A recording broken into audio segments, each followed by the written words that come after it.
업무 노트를 정리하시는 분들이 흔히 범하는 실수 한 가지가 있습니다. 이것도 어떤 의미에서는 지나친 의욕 때문에 벌어지는 실수인데요. 그 전에 잠깐 일과 삶을 지배하는 갓생의 법칙, 이기적인 새벽 출근을 소개합니다. 누구나 일주일이면 프로가 생러가 되는 비법, 더보기란을 참고해주세요.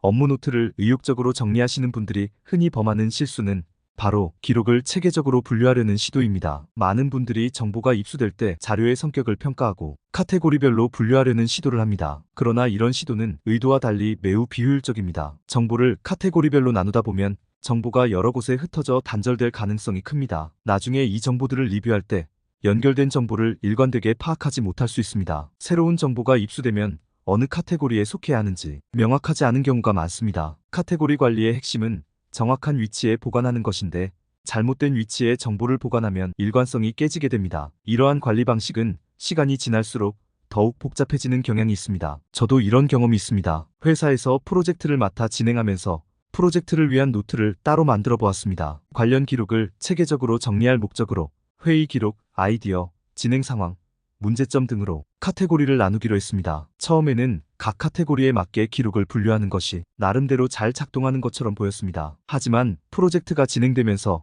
회의에서 새로운 아이디어가 떠오르는 경우가 종종 있었습니다. 또는 프로젝트 진행 상황을 점검하다가 문제점이 발견되는 경우도 있지요. 회의 중에 나온 새로운 아이디어는 아이디어 카테고리에 기록해야 할지 아니면 회의 기록에 넣어야 할지 애매해지게 됩니다. 아이디어 카테고리에 넣으면 회의 기록의 연결성이 깨지게 될 것이고 회의록에 넣자니 나중에 아이디어 폴더를 검색하면 찾을 수 없을 테니까요. 회의에서 발표된 특정 문제는 문제점 카테고리에 기록해야겠죠. 그런데 이 정보를 별도의 카테고리에 기록하다 보면 회의 기록의 맥락을 잃게 될 겁니다. 즉, 하나의 중요한 정보가 어느 카테고리에 속해야 할지 애매해지는 상황이 발생합니다. 상황과 함께 정보의 성격이 바뀌는 경우도 있습니다. 어떤 정보는 처음에는 아이디어였다가 진행 상황으로 편입되는 경우가 있겠죠. 또는 나중에 문제점 카테고리에 넣고 싶을 수도 있습니다. 하지만 카테고리를 바꾸려면 기존의 기록을 찾아서 다른 카테고리로 옮기는 번거로운 작업이 발생합니다. 이 과정에서 정보가 누락되거나 잘못된 카테고리에 남아있는 경우가 생기기도 합니다. 결국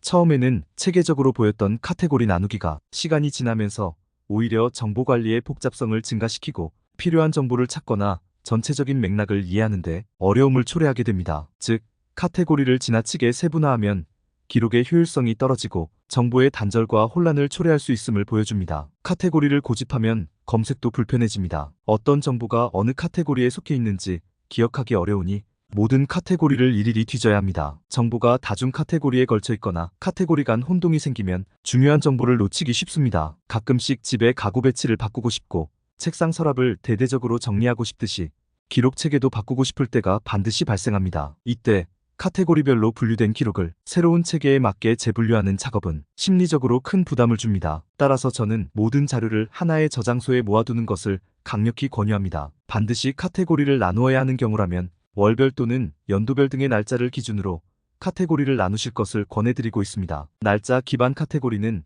작성 시점을 기준으로 명확하게 분류되므로 정보가 어디에 속해야 할지 애매해질 가능성이 적습니다. 예를 들어 특정 프로젝트에서 알게 된 정보를 찾고 싶다면 그게 대충 언제쯤이었는데 라고 회상하며 쉽게 접근할 수 있습니다. 이렇게 하면 정보가 흩어지는 문제를 방지하고 전체적인 흐름을 쉽게 파악할 수 있습니다. 정보를 날짜 순으로 한 곳에 모으기. 이것은 가장 단순하면서도 일관적이고 강력한 자료 정리 방법입니다. 정보의 성격이 이리저리 섞여도 상관없고 체계가 없어 보여도 걱정할 것 없습니다. 한 곳에 모아져 있는 정보를 어떻게 체계화할 것인지는 추후 정리의 기술에서 소개하도록 하겠습니다. 오늘 제가 준비한 영상은 여기까지입니다. 도움이 되셨으면 구독과 좋아요 버튼을 눌러주시고 이 영상을 주위 분들에게도 공유해주세요. 저는 다음 시간에 더 재미있고 유익한 영상으로 여러분을 찾아오도록 하겠습니다. 감사합니다. 다음 시간에 만나요.